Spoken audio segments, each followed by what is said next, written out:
I am a Spider-Man guy. And when my Spider-Man movie doesn't feel like a Spider-Man movie, we got problems. Yes, hello and welcome to my review of Spider-Man Brand New Day. Now, this isn't going to be so much a review of like objectively this, objectively that. I'm not here to do that. I'm here to talk about the movie and what I got out of it, and this is your one and only warning here. There will be spoilers. Okay, if you have not seen the movie, you don't want to get spoiled, do not watch this video. Okay, watch this video after you've seen the movie. Or if you don't care about spoilers, then whatever. I don't care either. Yeah. So this is your warning. Okay, if you don't want to get spoiled, do not watch this video. Okay. Did everyone that didn't want to get spoiled click away? All right, cool. So let's talk the movie. So, kicking things off, just a little preface here. I was not the biggest fan of Far From Home or No Way Home. I thought that they had interesting ideas, interesting concepts, some cool character moments, and all of that. But I thought they were just a little lazy with the direction and like how do we get to that point. They were more focused on the destination than they were the journey. And sometimes that's okay, but in this case, it was the thing of let's have Mysterio do this, and how can Mysterio do these things? Because drones, sure. And then let's have this whole multiversal event with Spider-Man characters. Why? Because Spider-Man was reckless, and Doctor Strange was reckless too. It's like I wasn't the biggest fan of that. I feel like that was kind of taking things a bit too far there. And so with the setup of Brand New Day, it's like, yeah, the spell worked and no one remembers who he is. And so it's like, okay, brand new start. Well, if it's a brand new start and it's a brand new day, as the title suggests, why are we still focused on Ned and MJ? Okay. I thought the theme that they were exploring earlier in the movie of like the possibility of Peter moving on from them because they moved on from him, I thought that's what they should have done, okay? We got a whole list of love interests for Peter Parker. Okay, we got Gwen Stacy, that's an obvious one. Felicia Hardy, that's an obvious one. Any of y'all obscure comic fans know like about Chat? If any of you are familiar with the character of Chat, you would know that she is a phenomenal character. They didn't do that. They're still stuck on their OC version of MJ, which is not at all the comic book MJ. It's very much their own character. Yeah, so they're still focused on that. We had J. Jonah Jameson in the previous two movies. He had a cameo in Far From Home, and then No Way Home. He actually had quite a big presence because he was like reporting on all the crap that was going down. And yeah, like there was a setup there. Like Peter Parker, it's a fresh start for him. He could work at the Daily Bugle. Nope, he's not working at the Daily Bugle. Why? I don't know. He's, I guess, because he's just focused on being Spider-Man and also trying to get back together, reunite his friendship with Ned, and then rekindle the love between him and MJ, which is no longer there. So, yeah, shocker. She moved on. I was expecting that, and I was really hoping watching the movie that Peter was also going to move on from there. He's like, look, you are not the same person. You don't have the same memories as the person that I used to know. I'm going to move on too. That's the mature, responsible thing to do. With great power comes great responsibility. Come on, man. That's a Spider-Man thing. They even had a sign on there in the movie. So, like, he could have done that, but instead he's like, no, I am going to stay with you. I don't care. It's like, that's not exactly a healthy thing to do.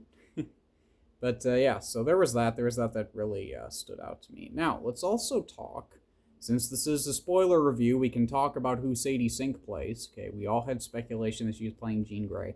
Yes, she plays Jean Grey. All right. Let's talk about that. So, them setting up this plot twist villain of being like, oh, we have this mysterious character who wants to do these things behind the scenes and wants to get people to do things and turn people against each other and ultimately bring down Spider-Man in some way. Like, hey, bro, there is a perfectly adequate comic book character a Spider-Man villain that the whole selling point of this character when this character is first introduced is you don't know who this character is. It's a mystery. And so you could have gone the mystery route of who is this character, and you could have had it tie into the previous movie. What character am I talking about? You know me. You know I'm a massive Hobgoblin fan. Okay? They could have very easily done a thing with Hobgoblin. Okay? Just have it to be someone stumbles across Green Goblin stuff from the previous movie and be like, hey, what's this? I'm going to use this to go after Spider-Man. And I know that Ned Leeds is one of the people that portrayed Hobgoblin early on in the comics, but that was a red herring. It was the thing of he's unmasked of, oh crap, it's Ned Leeds, but then it was revealed of that wasn't him. He was mind controlled. He was brainwashed by the real Hobgoblin. So there could have been something really interesting to where there's this new villain who's wreaking havoc, and Spider-Man is like, I gotta figure out who this is, and he starts putting the pieces together, and signs are pointing to it being Ned Leeds, and he's like, what? That's impossible, there's no way. And they could have found a way to make it actually be Ned Leeds, or they could have gone with a plot twist route of, nope, it was someone else who knew who Spider-Man was and was controlling things. That would have been a lot more interesting than taking an X-Men hero and making her the villain. But they didn't make her the villain because they did this switcheroo thing, which we've seen in a lot of movies in recent times, to where it seems like, oh yay, the day is saved, the villain is defeated, and that's revealed of, oh, the good guy who took the villain into custody, that's actually the bad guy, and we have to save the bad guy from this character who is revealed to be the real bad guy. Like, we've seen that happen a few times now, and yeah, I didn't really care for it after a while. Still don't care for it now. It's cool when you do it every once in a while, but when you keep doing that same story over and over again, no matter what, it gets kind of old, okay? So there's that. And there's also the question of, okay, so why did they make Jean Grey the main focus of, like, this is the villain until they did the switcheroo thing? I think they did that because they were aware of how powerful the character of Jean Grey is. Like, come on, man, if you know a little bit about Marvel Comics and the X-Men, you know that Jean Grey is like one of the most powerful mutants ever, okay? Like, to say that she's powerful and she gives people a run for their money, that's an understatement, okay? She died and came back to life like a million times, and somehow it's still surprising to people. But yeah, like, she is an insanely powerful character, and we see in the movie that her power level evolves. Okay, it's a thing of she can only go like 30 feet or whatever in between bodies, but then when she's pushed to her limit, she's able to influence the entire area of New York and all of that. So it's like, yeah, they're clearly setting her up to be an important character, and once you know it, it's right before this big Avengers movie comes out. And so with the character of Jean Grey, I didn't feel like it was much of a Spider-Man villain as it was a tease of, hey, guess what? Stay tuned for the new Avengers movie because we got ourselves an X-Men, and this character is going to be insanely powerful. Kind of like what they did with Captain Marvel with the Infinity Saga, to where it's where you have Nick Fury, who, as he's dying, he places the call to Captain Marvel. And you see the Captain Marvel movie, you get to know who she is. She's pretty powerful. And then we get to Endgame, and she's like, oh, I can take this guy on all by myself, and all of that. And it's like, what's up with that? So I'm worried that they're going to do something similar with Avengers Doomsday, where it's like, oh no, Doctor Doom is taking out everyone left, right, and center, and then Jean Grey shows up and it's just like, you're done, and that's it, okay? So, is that what's going to happen? I have no idea, but that's what it kind of felt like, is that they were more focused on telling an MCU story than they were a Spider-Man story. And I don't know about you, but when I go to see a movie with Spider-Man in the title, I expect to have a Spider-Man experience, and don't get me wrong, there are elements of that, okay? We are in a down-to-earth thing with all these more street-level villains like Scorpion, who's barely in the movie, which was annoying to me because I'm a big Scorpion fan. He's barely in the movie. And they had Tombstone and Tarantula and all of that, and they're only in like that very quick thing that you see in like the trailer or whatever, and like that's it. So yeah.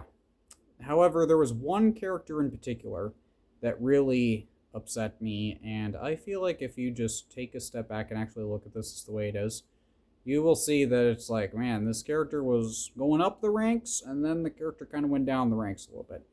Who am I talking about? I'm talking about Mr. Frank Castle, the Punisher. John Bernthal's version of him. Very popular version, and don't get me wrong, I like his portrayal of Punisher too. I thought he was cool for most of the movie. I thought that his dynamic with Spider-Man, it felt like, yeah, this totally works. This is the same Punisher that we've seen in Daredevil and his own show and all of that. It's the same guy, he's just in a PG-13 movie, so he's not allowed to be as aggressive, okay? I thought that was cool. I thought that was really cool. I was skeptical, but watching the movie, I was like, this works? This totally works. I can see that. But then the ending happens, okay? And let's go over the ending here, okay? Jean Grey is holding that whole block hostage with her mind powers. No one is able to move within a certain radius. And Mr. Castle takes out a sniper rifle. He positions it, and he's ready to pull the trigger on Jean Grey, take her out, and seemingly end this. He's all for it. He's like, this is what's got to happen, okay? This person is a threat. I take out the threat, problem solved, okay? He's thinking that. He's like, I'm going to do this, okay? And we know what was going on in Jean's mind as well as Peter Parker's mind, okay? We see that unfold, okay? I understand there are emotional beats to that, but let's take that out of it because Frank didn't know about that. Okay, there's no way he would have known about that. Okay, he's got the gun. He's got it pointed at Jean Grey. He pulls the trigger, and then he sees Spider-Man collapse. And then all of a sudden, he just goes complete 180 of, I was wrong, Spider-Man is the best person ever, and all of that. And he sees to it that Spider-Man gets a full recovery and all of that. And he even cries a little bit when he recovers. And then he covers Peter's hide for finding a way for him to get out and get back to the swing of things, so to speak. And also, keep his identity hidden. And I have to be completely honest, I don't think that that's something that the Punisher would do. I really don't. I mean, like, characters, like superheroes going down a dark path and then changing and becoming better versions of themselves, that's a staple, okay?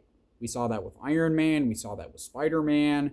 Okay, we see that with other characters too, like Batman. Some versions of Batman are really dark and then he turns around and all of that. So it's a staple for that. But there are some characters where that just cannot work without changing the character. And Punisher is one of those characters, okay? His whole shtick is that he's like, I am personally going to take out every criminal that I possibly can. And he sees Jean Grey as a threat in that moment. And so he's got the gun. He's ready to pull the trigger. If Spider-Man hadn't intervened, he would have killed Jean Grey, and that would have been the end of it. Okay? That's just how it would have unfolded. Okay? He did it, and then he sees Spider-Man take the bullet for her, and all of a sudden does this complete 180. He's like, I was in the military, but I never saw bravery like that before. That's a terrible John Bernthal Punisher impression, but you get the point. He's basically like, you're the best hero ever. I could never be like you and all that. It's like, where did that come from? Because this whole movie, there's like this borderline hostility between him and Spider-Man, even though it's one-sided. And then all of a sudden, like I said, he doesn't know all of the emotional beats that happened. Okay, he didn't. There's no way that he could have seen that. And even if, okay, let's look at this here. He sees through a scope that Spider-Man goes down. He sees that Spider-Man took the bullet. What happens in between that realization and him bringing Spider-Man to the hospital? We don't know. We don't get to see that. I feel like seeing that would help understand his work a lot more. Okay, of like, why did he suddenly change? Okay, what was it? Okay, now maybe I missed something. I'm not sure. But from what I remember, there wasn't really anything that suggested that. And to me, I feel like that is a bit of a problem, okay? Like, I was excited to see Punisher in the Spider-Man movie. I was like, this is going to be cool. I'm a fan of Punisher. I think he's cool. But one thing about him that makes him who he is that he doesn't change. He doesn't change his mind on stuff. He's like, nope, it's very black and white, okay? You break the law, I'm going to kill you. And that's it, okay? That's all his character is. And yet, he changes entire mindset and demeanor and all of that, and he covers Peter's hide and all of that. I just don't see that happening. Okay? So, yeah. I told you when I saw the movie that I had thoughts. And those are my thoughts. So basically, I thought it was okay. There were definitely some things that I liked about it. It was funny. It had some good action. It had some really good action, actually. It had an interesting story and all of that, but it's like overall, like I wouldn't consider it a Spider-Man movie. Like the previous two, Far From Home and No Way Home, I feel like I like those less as movies overall, but they at least felt like Spider-Man movies. Brand New Day, at least to me, didn't feel like a Spider-Man movie. It felt like an MCU commercial of being like, hey, guess what? We're cooking in the oven. We're hitting all the stops. We got Punisher. We got Hulk. We got Jean Grey. Just in time for this upcoming Avengers movie. That's what it felt like to me. And to me, it's like, I wasn't interested in that. I was interested in a grounded, down-to-earth Spider-Man story. And I'm going to be honest, I don't think I got that. I got snippets of it, and I see things that could have alluded to that. You could have had an entire movie like that, and to me, I feel like they missed the mark. And so, those are my thoughts. Now, what do you say? Do you agree with me? Do you disagree with me? Do you think that I'm reading too far into it? Do you agree to any extent? I don't know what to say, but I just know that I had to get all that out, otherwise my head would explode, because I've been meaning to talk about this for a while, and now I have. So, yeah, that's what I got. If you enjoyed this video, you like this kind of stuff, whatever it might be, do be sure to leave a like. You can let me know in the comments what you think, agree, disagree, whatever it might be. Just please be respectful, okay? And if you want to see more content like this, you can subscribe. Stay tuned for other stuff if you feel so inclined. But other than all of that, hope you enjoyed. I hope I'll see you all later. Goodbye.